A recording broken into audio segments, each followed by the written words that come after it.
Hello everyone, welcome to Practice Maths. I'm Saujanya. In this video, we're going to discuss the objectives of growth, and then we'll also discuss the indicators of economic development. So in the previous video, we have discussed what is economic growth and what is economic development, and we have also discussed the differences between economic growth and economic development. So if you haven't watched that video, please go back to the channel and please do watch that video and then come back for the objectives of growth and indicators of economic development so that you'll be clear with your basics. So let's get started with the objectives of growth and indicators of economic development.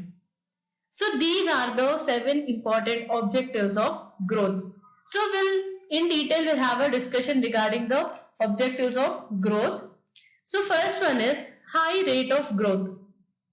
So the major objectives of this economic development. So the objective of economic development is, first one is our high rate of growth, and this will be with a view to bring about an improvement in the standard of living of the people. So in the previous session also regarding economic development, we have seen that the major objective of economic development is to raise the standard of living of people. So this is much more important in terms of economic development. So the major objective is to raise the standard of living of the people. So our first objective is high rate of growth. So all the developing countries, like we have different developing countries, they are striving hard to achieve this high rates of economic growth. So especially if we look at the developing countries, they are trying to achieve this high rates of economic growth. So for example, if we take our country, we used to have this 5-year plans. So what was the objective of this 5-year plans? We used to always give lot of importance to this higher growth of real national income. So during this first 30 years of planning, what happened?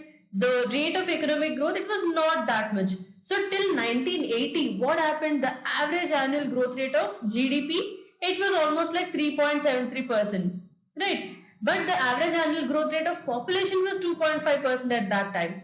So what happened? Per capita income grew around only 1%. That means there was a growth in the GDP and also there was a growth in the population. So there was less growth in this per capita income. So this is one more concept that we have discussed in the previous video, like half this affects the per capita income. So if the growth rate is increasing, so the production of goods and services and the growth rate is increasing, and along with this, if population is also in proportion with this, if population is also increasing, what will happen? Per capita income, it will not improve much. Sometimes it will also fall down, right? So this should not be equal. And coming to our second one, that is economic self-reliance. So what is self-reliance? So here there is mostly a confusion between two terms, that is, one is self-sufficiency and the other one is self-reliance. So we have these two terms, self-reliance and self-sufficiency. So do not get confused with these two terms. So what is self-sufficiency? It implies that a country produces all goods and services that it requires within the country itself without depending on others. So for example, there is a country, it needs 100 goods. So these 100 goods will be produced. For example, we'll take the example of India. In India, we have a requirement of 100 goods. So these 100 goods will be produced within India itself. We are not going to depend on any other external country. So this is self-sufficiency. This means we are not going to import anything. Everything that we want will be producing in our country itself. We are not going to import from any other country. So what is self-reliance now? So this is that a country generates sufficient surplus to buy what it needs. So here in case of self-reliance, what happens is we need 100 goods, but we have produced only 80 goods. So what about these 20 goods? We will be importing from other countries. So in order to import, if you want to import these 20 goods, what do you need? You need money for this. So generating enough money to do these imports, this is self-reliance. So hope you have understood the difference. Self-sufficiency means whatever goods we want, by our country, whatever is the necessity of our country, we will be producing within our country itself without depending upon any other country. But in case of self-reliance, what will happen is whatever we want, we'll try to produce by maximum, we'll produce in our country itself. So if we are not able to produce whatever the necessity is, then the remaining necessity goods will be importing from other countries. So for importing, we need money and we will be having that capacity to pay. So no country is completely self-sufficient, but a country can try to become self-reliant so that we can pay everything we import. Right. So in India, we need lot of goods and services by all our citizens. Right. But can we produce everything within our country itself without importing anything from other countries? No, it is not possible. So being completely self-sufficient without depending on any other country is not possible. So what we will be doing is we will be trying to achieve this self-reliance, so that what will happen is if we want something, we can import that by paying. So we will be able to pay that. So for that we need this self-reliance. So hope you're clear with these two concepts of self-sufficiency and self-reliance. So I'll give one example for this self-sufficiency and self-reliance. So for example, you want to eat bread. So in case of if you are self-sufficient, what you will do? You will produce your own bread, whatever you need. So if you need a bread, you will produce by yourself and you will consume it. But in case you are self-reliant, what will happen? You will go to the shop and you have the capacity to buy. So what you will do? You will go to the shop and you will buy that bread and you will consume this. So in both the cases, consumption is happening. But half is it happening? What about the production? In case you are self-sufficient, you are producing it by yourself and you are not depending on any other person. And in case you are self-reliant, here you are not depending upon any other person in terms of paying that. You are buying it yourself, but you are not going to produce it. Right? So if you want that product, you will pay for that and you will buy it. So that is the difference between self-sufficiency and self-reliance. So coming to our third objective, it is social justice. So what is social justice? It means equitable distribution of wealth and income of the country among different sections of society. So in our country, we have some wealth and we have some income in our country that is generated.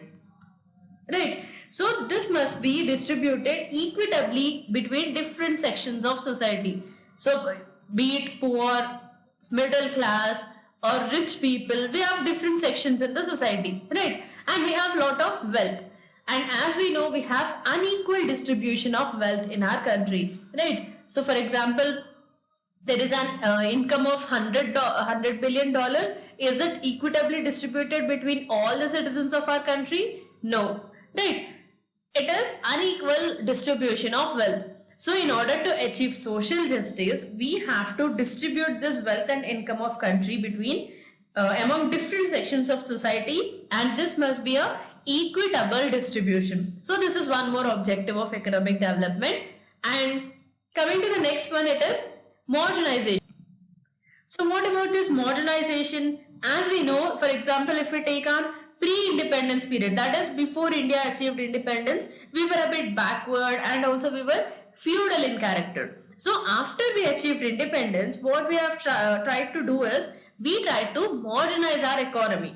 So how did we do this? We tried to change the structure and institutional setup of our country. So basically this modernization, what is the objective of modernization? To improve standard of living of the people. So in case of economic development, always remember the major objective is to rise the or to increase the standard of living of the people. So this is what is the aim of modernization also. So how is it done?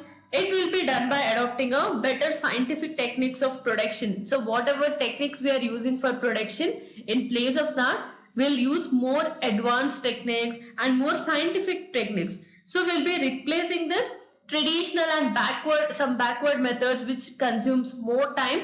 Those will be replaced by technological advancements and more scientific techniques, and also will bring a change in the rural structure and institutions. So all this will be done under modernization. So coming to the next one, economic stability. So what is economic stability? When do we say that an economy is economically stable? So it is ensured when a non-inflationary full employment growth occurs in a country. So we have already discussed about this full employment in our previous videos. So here economic stability, so when does it happen? When there is a non-inflationary, that is without inflation. If full employment growth occurs in a country, then we can say that a country is having an economic stability. Right, this is one thing that you have to remember. So if you look at our second 5-year plan, then price level started increasing in India for a long period of time. So therefore what happened? Planners, they have tried to stabilize the economy. So this was done by properly controlling the rising trends of price level. So during the second 5-year plan, so what happened? At that time, price levels started increasing in India. Right? And this price rise, it was present for a long period of time. So what did our planners do? They thought that, okay, we have to stabilize our economy. So what should we do? We have to control this rising trends of price levels. So these price levels are go on increasing. So we have to control this so that we'll achieve a economic stability. Right? Then we have sustainable development. So what is sustainable development? So here we have a standard definition for sustainable development. This is one point that you have to mention in your answers. So this definition has to be mentioned as it is. And this definition was given by the Brundtland report. So the Brundtland report, what it has said is, sustainable development is meeting the needs of the present generation without compromising the needs of future generations. So we are the present generation. So if we are having some needs and we'll be satisfying our needs using some resources, right? So in the intermediate first year economics, we have studied about this needs, resources, satisfaction of needs, right? So needs are unlimited and we have limited resources. So we have studied about all these, right? So we are satisfying our needs with the limited resources that we have. So we in the present generation, if we do not think of future generations and if we use all the resources by ourselves, our future generations will not have those resources, right? So we should not compromise the needs of future generations. At the same time, we should also meet the needs of present generation, right? So our needs have to be met. Along with that, we have to ensure that future generations also have those resources so that they can also satisfy their needs, right? So sustainable development means development, it should keep going on. It should not stop. No one should compromise for this development. So the present generation should also think about the future generations, right? So our last objective is inclusive growth. So what is inclusive growth? So this refers to the pace and pattern of economic growth. So this particular concept, so it is basically referred by World Bank as sustainable inclusive growth. So this includes even non-mental concerns, along with this benefits reaching to marginal sections of the population. So in our population, we have different kinds of sections. So even to the marginalized sections of the people, the benefits have to be reached, right? So inclusive growth as a strategy of economic development, it received attention owing to the raising concern that benefits of economic growth are not equitably shared. So as we have discussed earlier regarding unequal distribution of wealth in our country, if we look at whatever wealth and income that we have, it is not distributed equally between all the sections of society, right? So there is unequal distribution of wealth. So in case of this concept of inclusive growth, it stresses upon the inclusiveness of all the people, right? So all the population should get an equal share of wealth and income generated in our country. So this is about inclusive growth. So if you look at an example, for example, if the concept of inclusion, so it is a process of including all the excluded marginal sections of our population. So their share in total income, it remained at a low level. So if you look at the total income, the share of the marginalized sections is very low. So if you look at the bottom 20% of the population, they are getting a share of only 2% to 3% of the national income, right? So if, for example, this is the total population, we have a population of 100 members. For example, consider this. We have the bottom 20 persons, right? So the rich are in the top and the poor are at the bottom. So the bottom 20%, we are getting a national income of 100 rupees, for example, right?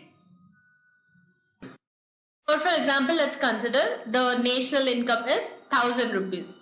So there is a population of 100 members and there is a national income of 1000 rupees. So here what is happening? If there should be an equitable distribution, then every person among these 100 members, they should get a equal share from this 1000. That means every person has to get 10 rupees.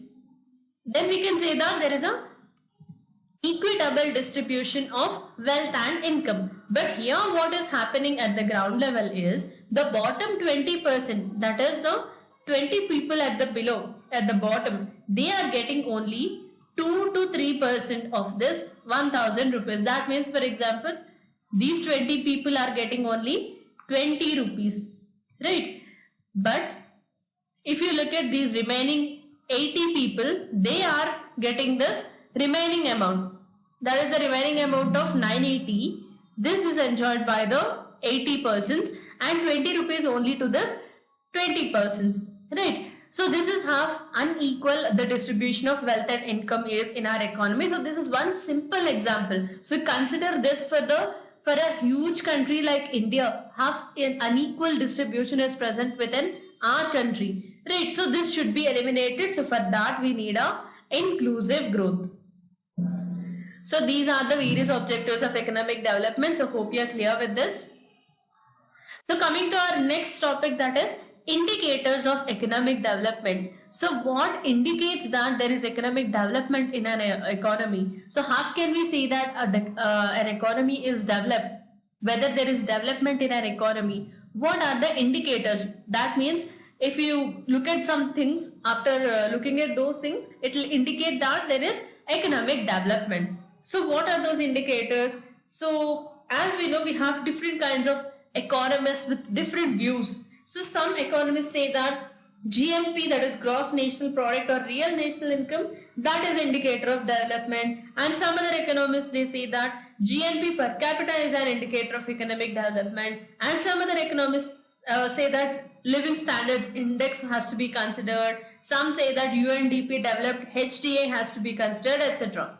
Right. So we'll discuss some of those important indicators. So first one is real national income. So this is one of the methods to measure this economic development. So how is this measured? This will be done in terms of an increase in the economy's real national income over a long period of time. So if there is higher national income, then the index of higher level of economic development, right? So if the real national income is more, we can say that there is more economic development, right? And as we know, we have some developed countries and developing countries. So how are they divided? They are also divided based on this real national income. So do you remember this? So coming to our second indicator, it is GNP per capita. So what is GNP per capita? So if there is an increase in the per capita real income, right? So if there is an increase in the per capita real income of any country, it shows that there is an increase in economic growth rate of the country, but not economic development. So economic development, it includes changes in many spheres, not only a rise in this per capita real income, it will also consider many other spheres, right? So this emphasizes that for economic development, rate of increase in real per capita income, this should be higher than the growth rate of population. So yesterday also we have discussed regarding this in the previous video. Real per capita income, if it is increasing, and in proportion with this, if the population is also increasing, what will happen? The growth rate of population and the real per capita income, they should not be equal, right? Then what will happen? The standard of living of people, it will not be improved. It even falls down, right? So this is one thing that we have to remember. This is because the increase in real per capita income, it may not rise the standard of living of the people, right? Then coming to the third indicator of economic development, that is welfare. So this is one more indicator of economic development. So economic development, it is a process whereby there is an increase in the consumption of goods and services by the individuals. So this concept is also studied by us in the first year intermediate economics, wherein we have discussed about the consumption of goods and services by individuals, right? So economic development, it is a process where there is an increase in this consumption of goods and services by the individuals. So if individuals are consuming more goods and more services, that is what is the economic development according to some economists, right? So economic development, it is a sustained and secular improvement in the material well-being of the people. So this is also one more indicator of economic development. So coming to the next one, social indicators or basic needs. So what are social indicators or basic needs? So these social indicators, they focus on alleviation of poverty, that is reducing poverty. So how can we reduce poverty? So this will be done by providing basic human needs to the poor people, right? Whatever basic needs are present for the poor people, they have to be provided, right? What are the basic needs? Like food, health, water, sanitation, education, housing, etc. So these have to be provided. So basic needs, it will lead to a higher level of productivity and income through human development, and this will be done in the form of educated and healthy people. So if we are providing more education opportunities and more health facilities, if we have more educated people and healthy people in our economy, it will lead to more human development. So by that, we'll have higher level of productivity in our economy. So if we are producing more, if there is a lot of productivity in our economy, what will happen? There will be more income that will be generated. So this is how all these are interrelated, right? So for example, health is one of the basic needs. If we are providing more healthcare facilities, what will happen? Life expectancy at birth will improve. That means the number of years a person will live, it will improve if we have more healthcare facilities. And if we are one more basic need is food. If we are providing food security, the calorie supply per head will also improve, right? And if we are providing more sanitation, if there is more hygiene to the people,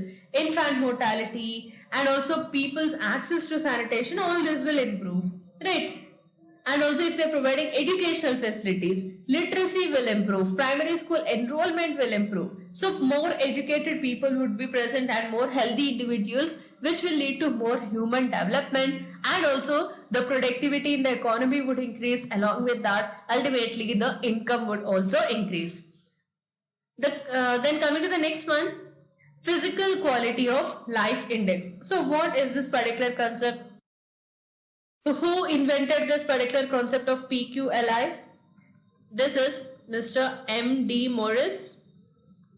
So this was invented in the year 1979. So what is this particular index? It's a non-income indicator of economic development. So till now we have seen that income based indicators, like be it real national income or per capita income, etc. So this is a non-income indicator of economic development because it uses physical quality of life as an indicator, right? So the physical quality of life would be considered instead of the income, that is the money related things, right?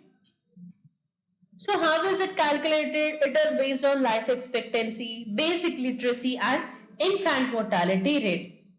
So life expectancy, then we have basic literacy, and then we have infant mortality rate. So these would be considered by this PQLI.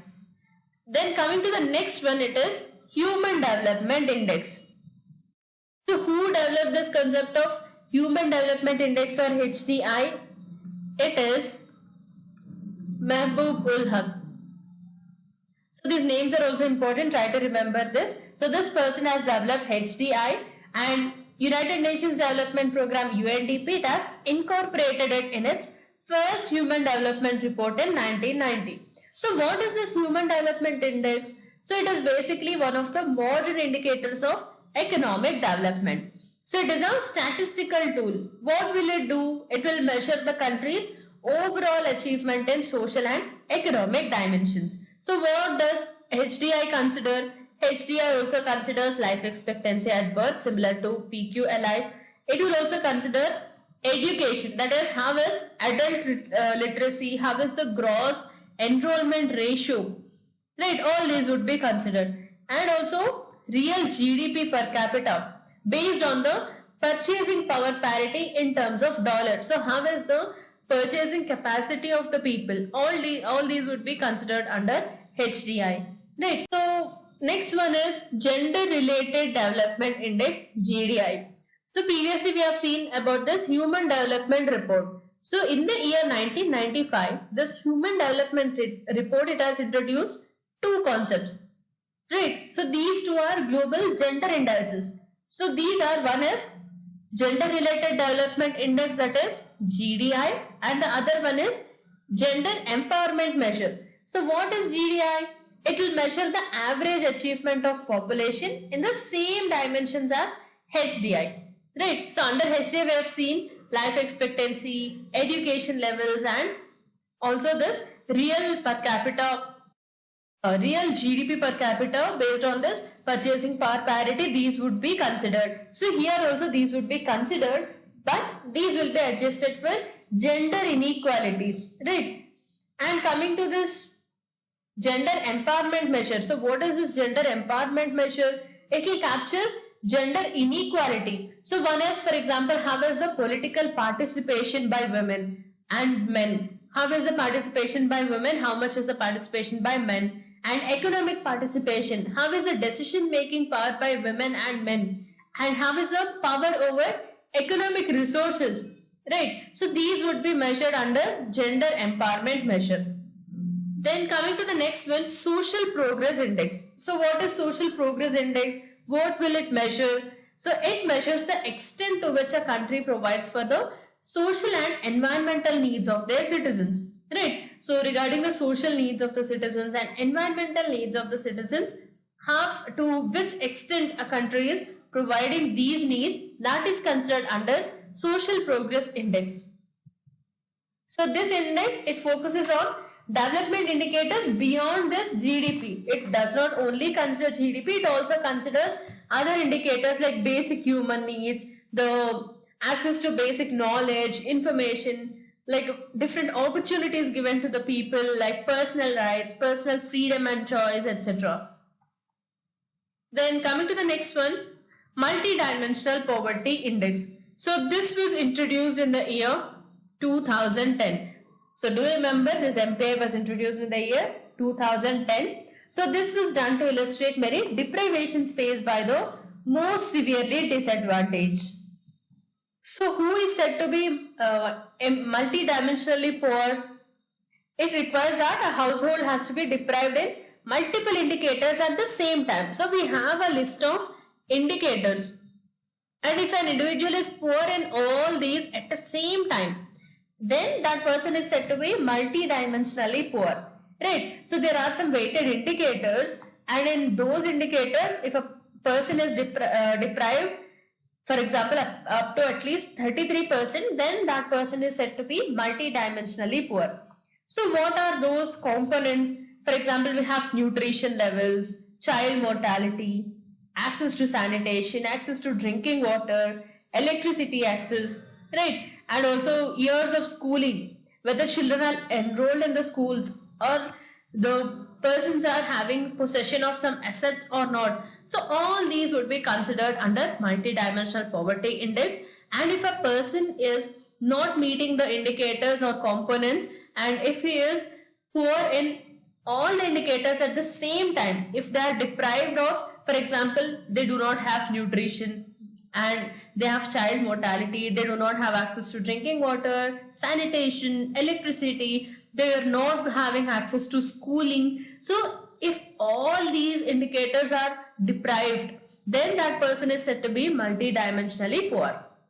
Hope you're clear with this. Then comes our economic growth. So this measures annual increase in the GDP, GNP and GDP per capita or GNP per capita. So in the previous video, we have discussed in detail about what is economic growth, what is the definition of economic growth, meaning of economic growth, etc. So here we are not going into the details of economic growth. So please do refer that video for more information about economic growth. Right. So gross domestic product or gross national product. So whatever is the annual increase, that is year by year, what is the increase in the levels of GDP? So what is the percentage of GDP in 2022? And then what is the percentage in 2023, then in 2024? So on an year basis, this will be computed and it will measure this annual increase. What is the increase every year? That will be considered by the concept of economic growth. So finally, coming to our last indicator of economic growth, that is gross national happiness index.